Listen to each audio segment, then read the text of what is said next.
Welcome दोस्तों।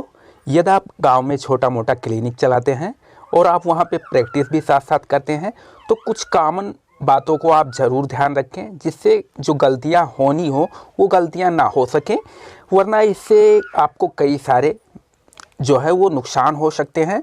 इसमें career का भी जो है वो ख़त्म हो सकता है आपका।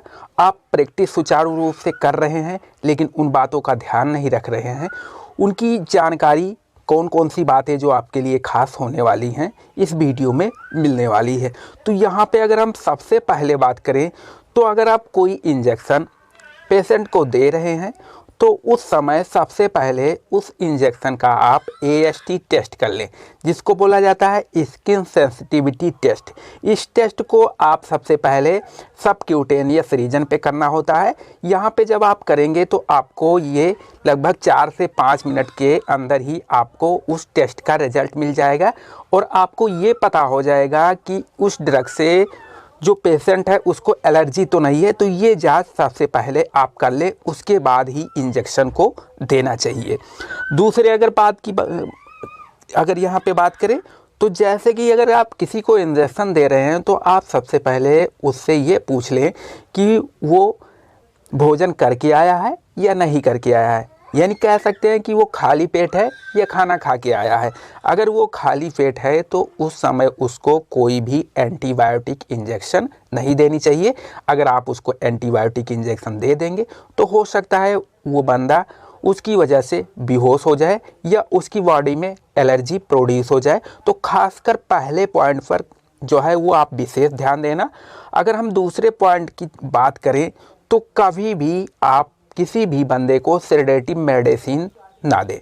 सेडेटिव मेडिसिन वो मेडिसिन जो कि नेचुरल स्लीप प्रोड्यूस करती हैं, यानी आपको सोने के लिए प्रेरित करती हैं। अगर कोई पेशेंट आपसे नींद की गोली मांगे तो उसे आप नींद की गोली मत दीजिए, क्योंकि इसमें कई सारे ग्रुप की मेडिसिन जैसे कि बेंजोडिज़ेपाइन ग्रुप की मेडिसिन आती है, अल्प्राजोलाम, क्लोनाज़ेपाम, ये सारी मेडिसिन आप कभी भी पेशेंट को ना दें। अगर आप उस मेडिसिन को उस पेशेंट को दे देंगे तो हो सकता है उसकी वजह से आपको प्रॉब्लम हो सकती है। तो ये दूसरी कॉमन बात थी जो आपको ध्यान रखने योग्य है। अगर हम तीसरे बात की तरफ बढ़ें तो तीसरा ऐसी कंडीशन, अगर कोई बंदा आपके पास आता है उसका ब्लड प्रेशर काफ़ी बढ़ा हुआ है तो सबसे पहले आपने उसकी ब्लड प्रेशर चेक की, उसका ब्लड प्रेशर सिस्टोलिक और डायस्टोलिक काफ़ी ज़्यादा जा रहा है, मान लो कि 160 से लेकर 120 यानी सिस्टोलिक और डायस्टोलिक जा रहा है, तो उस कंडीशन पे आप उसको रेफ़र करें।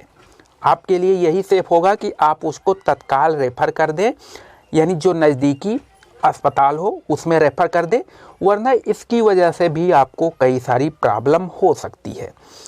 अगर हम चौथे कॉमन पॉइंट की बात करें जो कि आपको ध्यान रखनी चाहिए, तो चौथा कॉमन पॉइंट ये है कि आप कोई भी मेडिसिन देने से पहले, जैसे कि एंटीबायोटिक हुआ, कोई भी पेन किलर हुआ या कुछ अदर कैटेगरी की मेडिसिन देने से पहले आप उसे एंटासिड या PPI, जिसको प्रोटॉन पंप इनहिबिटर कहा जाता है, उस क्लास की मेडिकेशन ज़रूर दें, जिससे उस बंदे को जो आप अदर मेडिसिन दे रहे हैं उसकी वजह से उसको कॉन्स्टिपेशन की प्रॉब्लम ना हो, यानी उसको गैस ना बने। तो ये आप जो है कॉमन पॉइंट इसको ध्यान रखिए।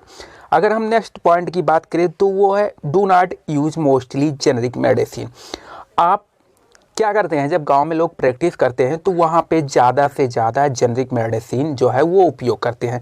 जेनरिक मेडिसिन आप उपयोग करते हैं ठीक है, लेकिन आप उसमें पेटेंट मेडिसिन भी ऐड कर दिया करिए, वरना उस जिस मरीज़ को आप ये मेडिसिन दे रहे हैं हो सकता है उसको इससे कोई फ़ायदा ना हो, और बाद में यही होगा कि जब ऐसी प्रॉब्लम होती है तो जो डॉक्टर होते हैं उनकी ये होती है कि वो डॉक्टर अच्छा दवाई नहीं देते या अच्छी मेडिसिन नहीं देते।